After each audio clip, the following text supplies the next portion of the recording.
पूरी दुनिया विच वसदे पंजाबियां नूं काशिफ तनवीर वालों देश प्रदेश टीवी ते जी आयां नूं सलाम नमस्ते ते सत श्री अकाल। बज़्मे आबिद तमीमी यूरोप के छत्तर छावें पंजाबी माँ बोली की सेवाकारी और प्रचार लई देश प्रदेश टीवी सरनावें एक प्लेटफार्म की नींह रखी जा रही है, जिदे विच दखण परबत लैंदे चढ़दे पंजाबी कलमकारां कलाकारां पंजाबी कवि सज्जणा मित्रां नूं टीवी ते नाल लैके पंजाब और पंजाबीयत बारे निੱਘੀ उचेचता नाल गल्लां बातां दे नाल उन्हां दे विचारां नूं लोकां तक अपनाउण दा प्रबंध किया जा रहा है। मैनूं पूरी उम्मीद है कि माँ बोली पंजाबी की सेवाकारी लई लाया होया यह छोटा जिहा बूटा तुहाडी रलत नाल बहुत छेती घण छावां रुख बन जाएगा।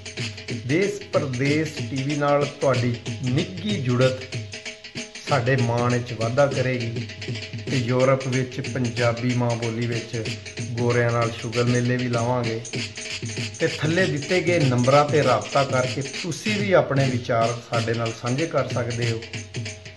ये मंजर अलविदाई ऐसा है कि अखियां तो वखींदा नहीं, जुबां ते लफ्ज़ मर जांदे न, खुदा हाफिज अखींदा नहीं। तुहाडियां मुहब्बतां दा उड़ीकणहार काशिफ तनवीर काशिफ देश प्रदेश टीवी जर्मनी। तुहाडा मेरा सारियां दा रब रखा।